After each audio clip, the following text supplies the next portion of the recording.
Welcome back, welcome back. Now we move to Kosovo, which controversially declared independence from Serbia 9 months ago, without Serbia's approval, of course. Since then, Kosovo's got a new flag and a new constitution, and it's started the difficult task of nation building. Earlier, I spoke to Kosovo's president, Fatmir Sejdiu, about the challenges ahead for a new, yet still disputed Kosovo. I asked him, first of all, in fact, if he was concerned that only 52 countries in the world, about a quarter of the countries in the world, currently recognised his independence. I would firstly wish to thank you for this great opportunity and greet all your viewers. This is one media which we value greatly, which has a great influence, not only to the world to which it is dedicated. For us, it is important that Kosovo has reached the end of a very important stage of its journey, with the fact that it declared its independence on the 17th of February. We do have quite a good number of recognitions so far. As you stated yourself, there are 52 countries that have recognised the independence of Kosovo so far as an independent and sovereign country. But there are still a number of countries which have not yet finished the process of recognition. I could not say that the UN could decide about the recognition of the country, because it is a different procedure.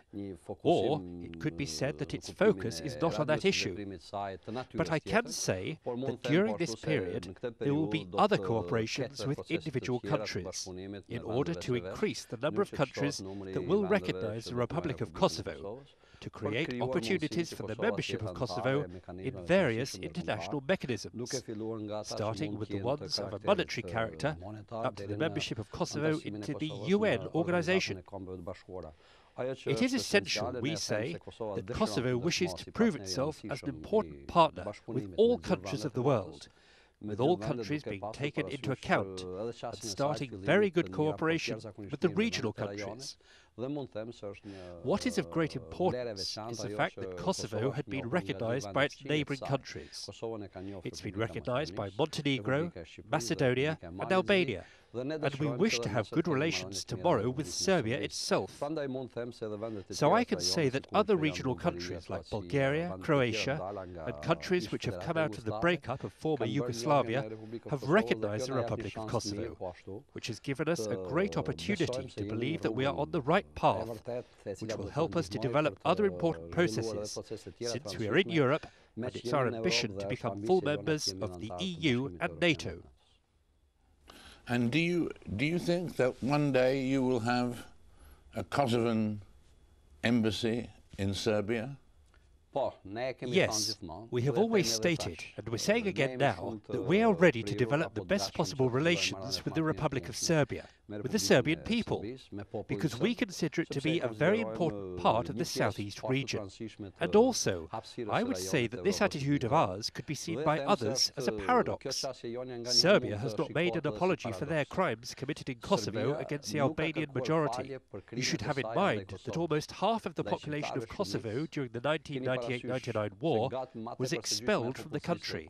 Also, you should have in mind there had been over 50,000 victims who were killed in a short period of time, in a matter of a few days.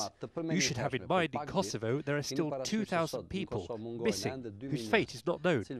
Also, you should have in mind that all the economic potential of Kosovo had been destroyed, and more than 128,000 private homes of Albanians had been destroyed, and also a lot of important religious buildings had been destroyed. Nevertheless, we will put aside this part, with which the international community should deal. And we want to enter into a new phase of good relations, even though we keep saying there should be a huge amount of international pressure on Serbia for the crimes which they had committed.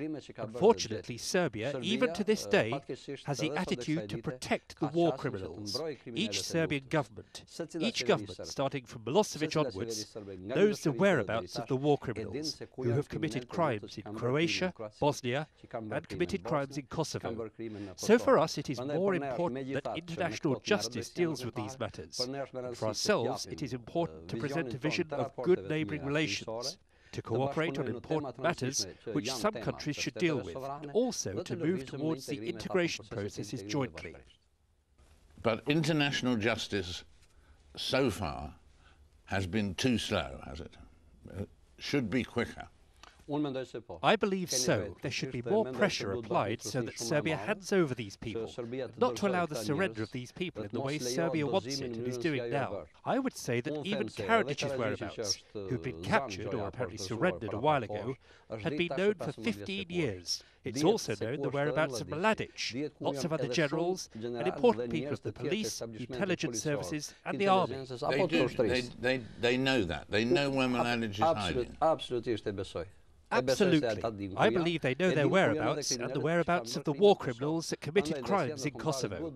Thus, the international community should apply continuous pressure on Serbia to hand these people over, so that it does not allow Serbia to benefit from the fact that they hand over one at a time as they wish, and they're then rewarded for it.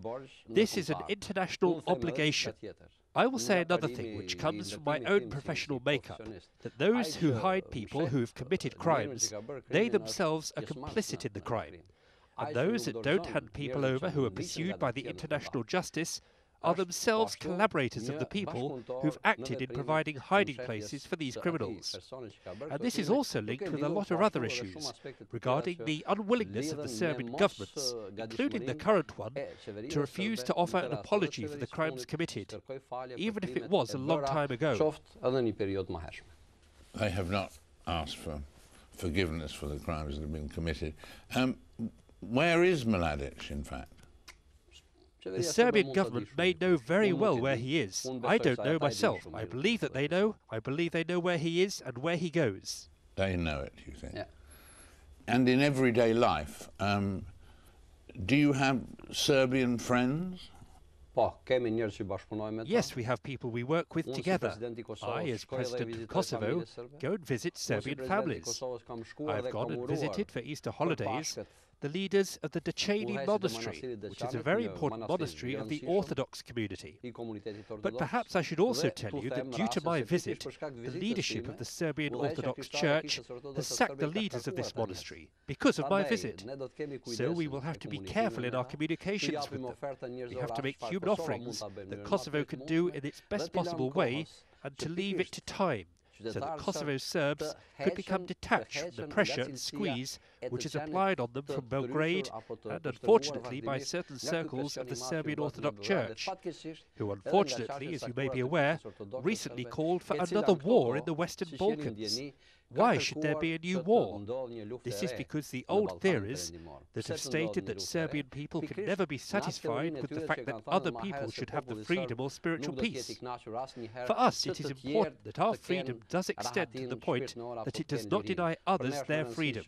But of course, we would not also tolerate that our freedom is denied, or allow the ambitions of others to deny us our freedom. For us, it's important to live as good neighbours, to cooperate as sovereign states, and to accept that we progress with European and international modern values, to have good communications with other countries in the region, and to work through a peaceful plan, which is also beneficial to all the ordinary citizens. Mr. President, it's been a great joy to have you with us today. We thank you for being with us, and we look forward to welcoming you back. And Kosovo has had some difficult and unhappy years, and we wish you peace. It's my pleasure to be with you. Thank you very much. Earlier on, I talked to the author of that giant bestseller, the bookseller of Kabul, Asni Siastat. She'll be with us after the break. We spoke to her earlier.